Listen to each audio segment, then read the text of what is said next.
I thought we'd have a little look at the vibration analyzer on the VBar.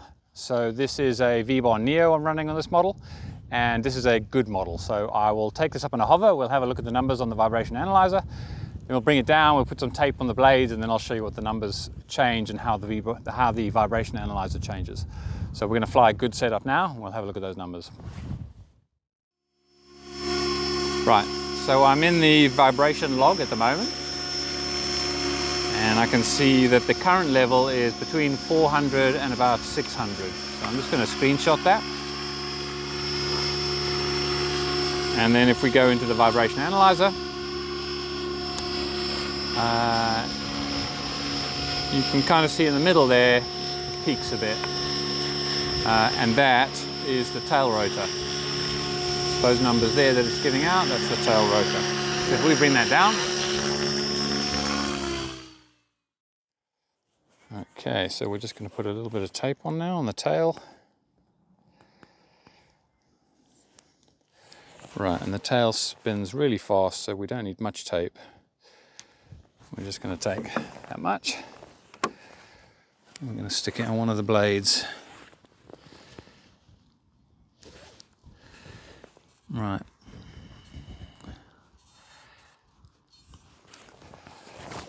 Let's go fly.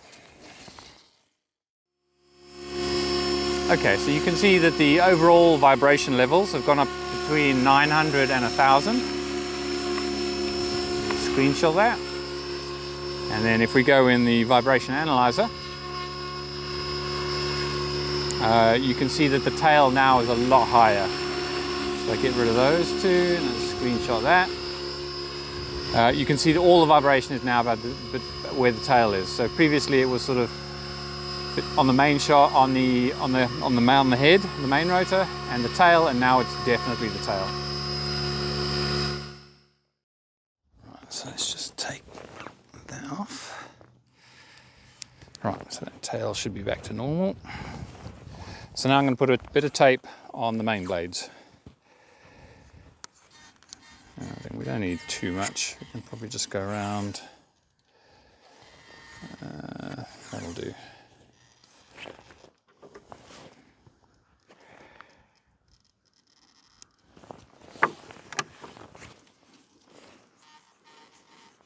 We'll give that a try. Okay, so the vibration level now is up at 2,000. So we put in quite a bit of tape then. And if I just screenshot that,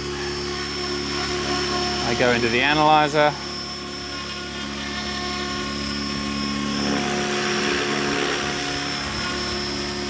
Right, so the analyzer now, you can see it's all on the main rotor. That 2,000 is really high. So let's go and take that tape off.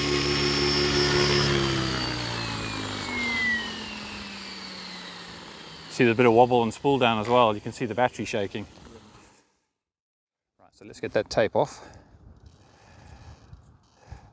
While I'm doing this, the funny thing is earlier I was just doing a test, and when I put the tape on the blade, I left a little bit of the tape trailing off on the trailing edge of the blade, and it made a heck of a racket. Scared the shit out of me.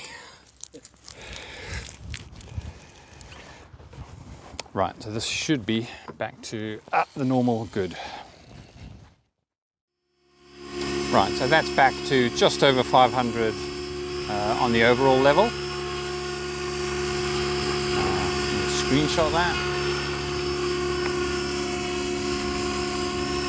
And if I go in the vibration analyzer, you can see in general they're all about the same, and the tail seems to have most of the vibration. But it's back to its normal level, so we don't need to worry about it.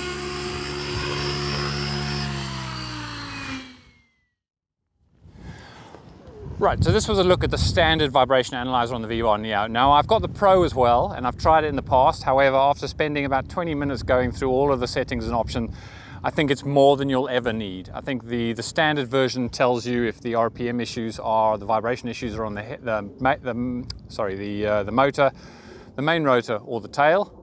And then the vibration levels are the ones you just need to keep an eye on.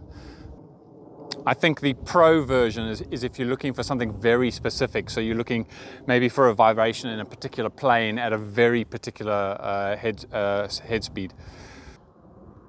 I guess that's it. Until next time. Do that again. What? Do that until next time, but again. Until next time. Actually, I shouldn't wave. Until next time.